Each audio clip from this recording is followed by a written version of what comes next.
Tom, gdnf is a naturally occurring growth factor that is very important in differentiating stem cells during our development into dopamine cells.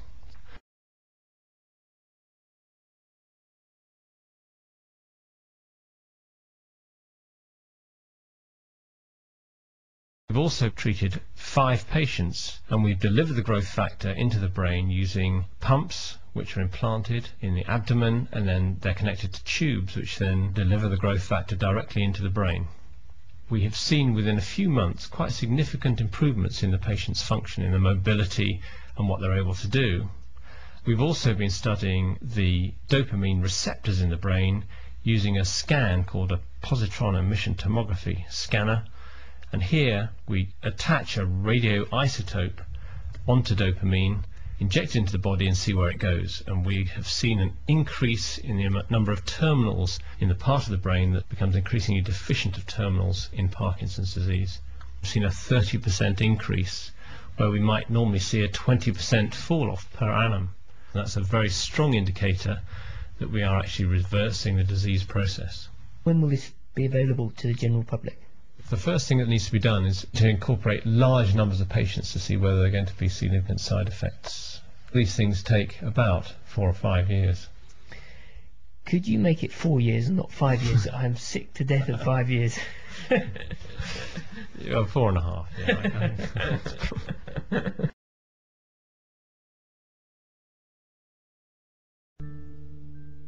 So what other difference has Stephen Gill's treatment made to you? Independence.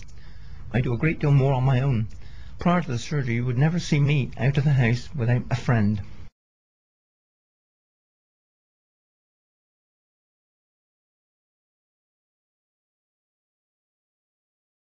That's what I have now, movement, being able to move at any time. If I can just tell you an example, one that brings it really home. In the mornings, prior to the surgery, I would crawl to the kitchen,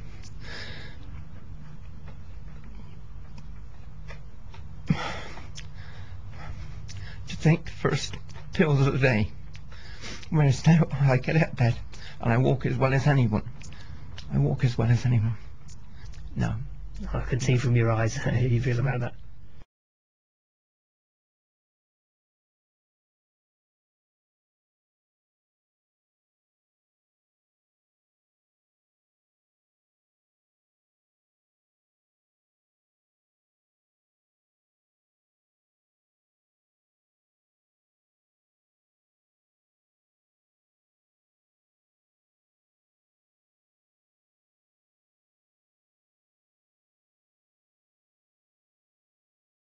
We've got the drive and the determination, but it's almost impossible to do things if you can't find a bed to put the patient in. I mean, this absolutely exasperates me.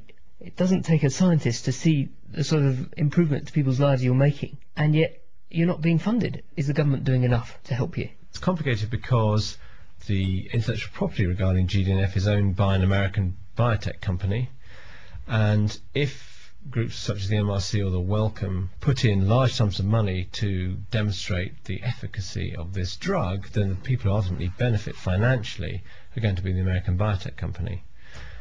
Now, if the American biotech company pour large resources into this, then they equally may be undermined by stem cell technology, which will take away their market. So there's a big balance of sort of science versus money versus government and so on. So it sounds as though there's a bit of a stalemate which all comes down to money and is stopping what to me sounds most exciting. I don't think it's stopping it. I think people are moving cautiously.